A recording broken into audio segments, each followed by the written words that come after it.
Harry Litman, tell me about that particular exchange where Donald Trump conveys to De Oliveira that he'll take care of hiring him a lawyer. I don't understand. Like, I guess anybody can pay for anybody's lawyer in the United States. Is there a difference when it seems to be in the process of potentially covering up a crime? It's a cautionary signal. So it's legal if they do it right. But there's a guy there. Nowda's lawyer is a guy named Stanley Woodward, and the Trump investigation has been a full employment act for him. He has a reputation of being solid, but we have not simply that Trump is paying him and he's representing so many people, but both Walt Nauta and now Carlos de Oliveira, who's represented by another person, scream out as being people who need to cooperate. They have everything to lose, nothing to gain. By the way, I thought the choice of Goodfellas here was perfect, because it's not this kind of somber throw. It really is bumbling. Oh, wow, there's surveillance footage, and how can we go about it? It is a ham-handed conspiracy, and they are dead to rights. And I'm sure the United States said, look, you know, if you'll testify and just tell the truth about this 24-minute conversation, for example, that De Oliveira had as soon as they found out they wanted surveillance footage, the things with Tavares, they would really be looking at no jail time, maybe no charges at all. And they're not so far. They're staying loyal and following the Robert De Niro advice. But it's terrible personal advice for them.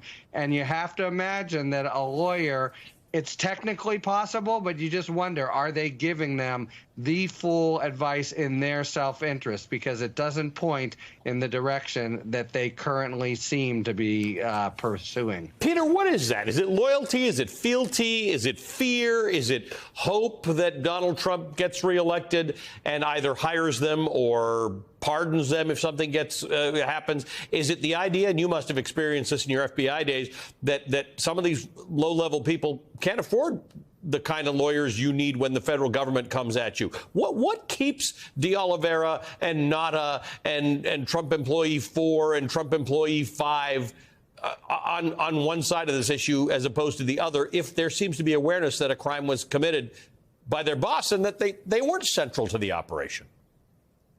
Yeah, that's a great question. I think it's a combination of things. Certainly the things that I've read that the media has reported about De Oliveira and Walt Nauta, these aren't particularly sophisticated folks. You know, they are beholden to Trump. They worked, you know, ostensibly very hard, well respected, you know, at their workplace. But at the end of the day, it seems to me that they don't understand the place that they're in. They don't understand the criminal exposure that they're facing. And what's the alternative? You know, if they were to turn on Trump, their representation is going to end, and they're going to have to find presumably new attorneys.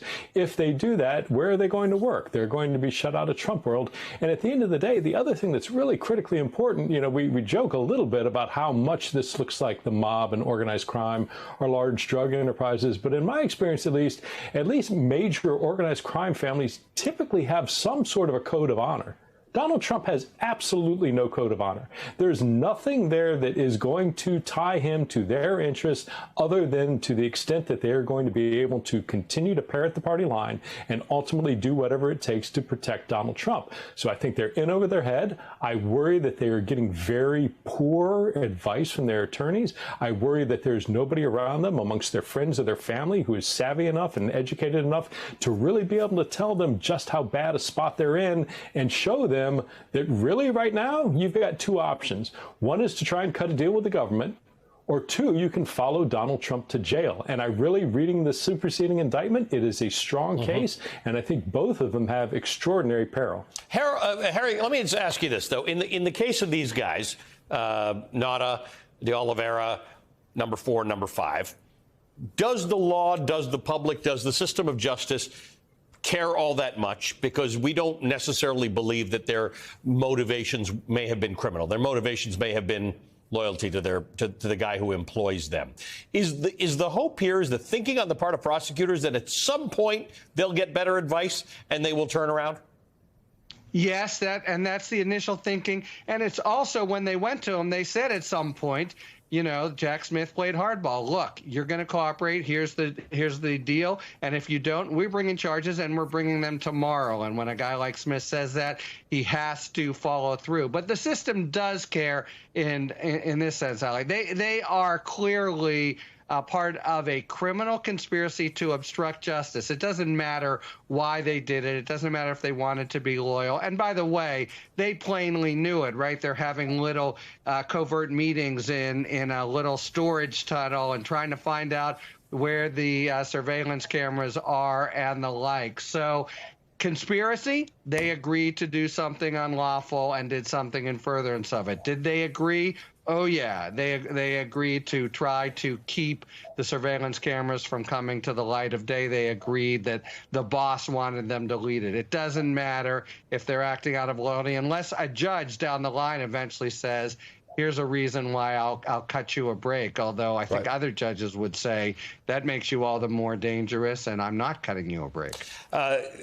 Peter, this whole idea of security footage, I've got security footage in my house, the hard drive gets full, I want to delete it at some point. What makes that act illegal? If you know, at what point is it when it happened? Is it the idea that someone's going to be very interested in this because there's a crime involved? Like, at what point does your deleting or asking someone to delete your own security footage become a problem?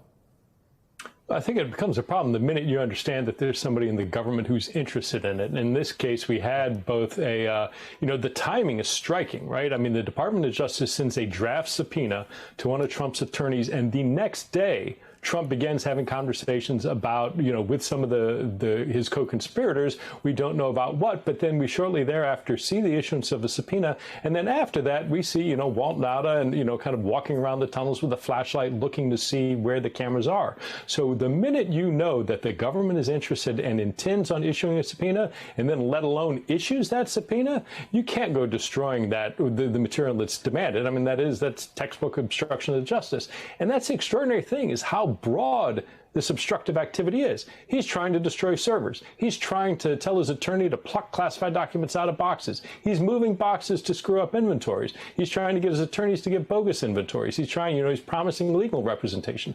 The scope of this obstructive activity is broader than anything I've seen. And that makes it interesting, Harry, because if a guy knew a bit about IT, walked in, deleted the server, there may be a better argument here. But the fact that there's all sorts of communication between Trump and number 2 and number 4 about deleting it, and I'm not the guy, and you have to ask somebody else, sends a different message to prosecutors and to the government. Yeah, I mean, Pete couldn't be more on the money. They send it down and say, we want the surveillance footage. At that point, the surveillance footage, it could be cocaine, it could be guns. This is evidence of a crime, and they're now going around. By the way, in terms of the Goodfellas aspect here, surveillance footage. Can we delete it? It's so kind of slow on the uptake, but that's part of the story too. But as Pete says, the government wants this evidence. You're trying to delete it.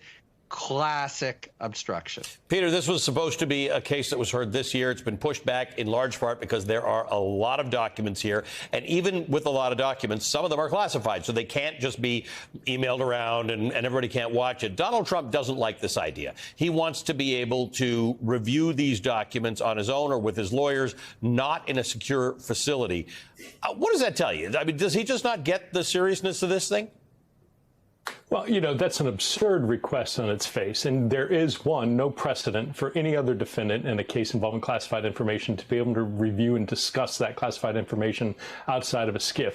Two, this is exactly one of the crimes that Donald Trump has been charged with. He has been charged with mishandling classified information, and now he's asking the court to let him further continue to mishandle classified information.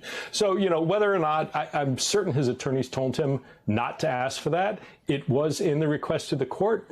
I sort of cynically think this is an attempt to try and see if Judge Cannon will rule in his favor, because the government would certainly immediately appeal that, and likely it would be overturned and struck down. But what the net effect of that is, it slows all this down. And as you noted, we're already looking at a late spring trial date next year. Everything he can do to add weeks and months to the process, I think he's absolutely going to try and do that.